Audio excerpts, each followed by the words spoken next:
Olá, sejam bem-vindos. Eu sou o professor Jorge Oliveira, professor de computação, iniciando aqui mais um vídeo rápido sobre o diagrama de temporização. Tá? Esse que é um diagrama ainda dos diagramas de interação. Tá?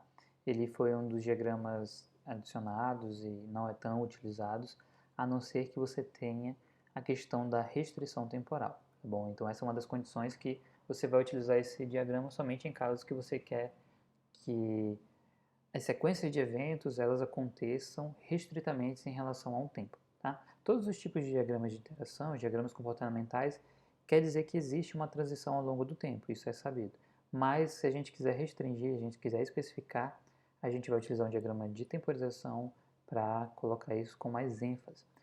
Por mais que a gente consiga em diagramas de atividade, diagrama de sequência, colocar restrições temporais ali, mas isso não fica tão claro em uma linha do tempo, igual esse diagrama que a gente vai ver, tá bom?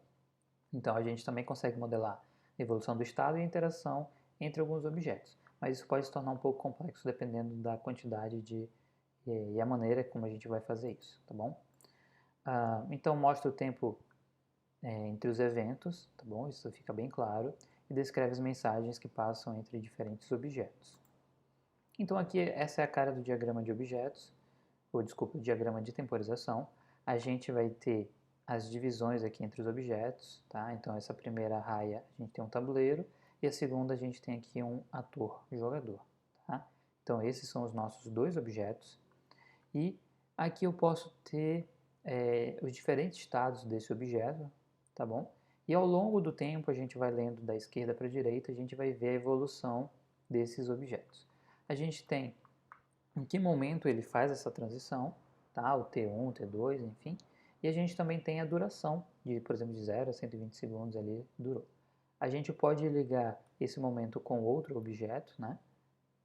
De um objeto com outro em relação ao momento. E também podemos especificar a mensagem, qual foi a função que startou isso. Então a gente tem o objeto, tá? E eu tenho os estados que esse objeto pode assumir. Eu tenho outras notações aqui. A gente viu que essa linha ela é a linha da vida, né? Enquanto esse objeto dura. A gente tem os estados, né? A gente pode representá-los dessa maneira. A gente tem um limite ali de duração, uma restrição, um horário ou então um tempo de duração, que é representado aqui pelos colchetes, tá certo? Então, a gente pode definir uma escala de tempo aqui em segundos, ou em milissegundos, em horas, e a gente vai definir qual é a escala do tempo.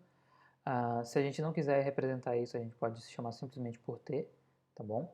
As restrições de duração, restrições de tempo, que a gente pode colocar, os estados, né? Então, esse é um diagrama que também pode ser representado dessa outra maneira, se a gente não quiser fazer esse movimento de escala, né?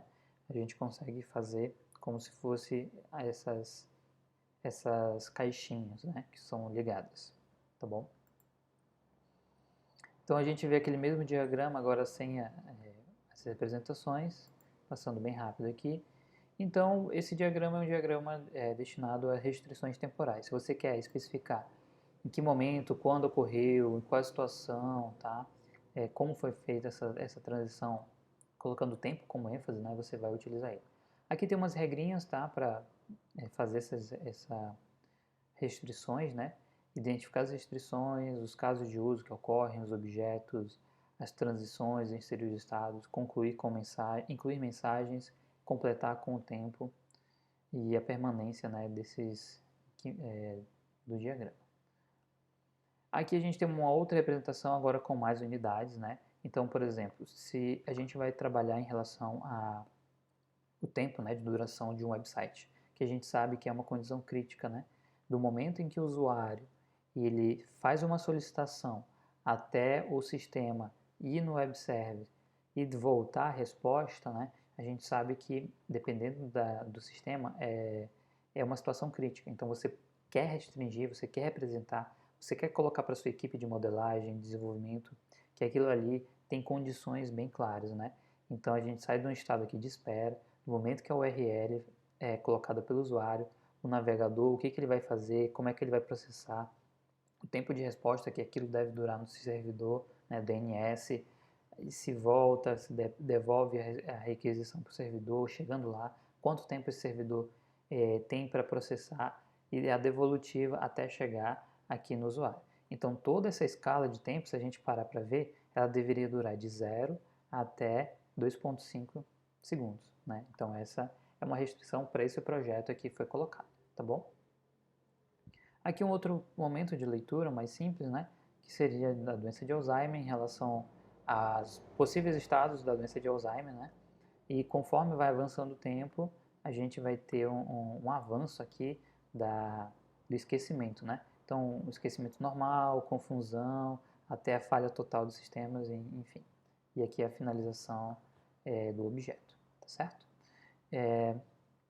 Aquele mesmo diagrama, né? Só que sem um outro diagrama também utilizando a questão do tempo.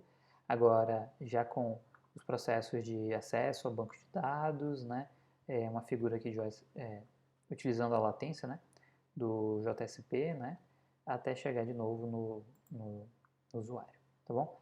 Para mais informações, acessem os links da referência. Críticas, sugestões, coloquem nos comentários. Obrigado por ter assistido mais esse vídeo. Até mais.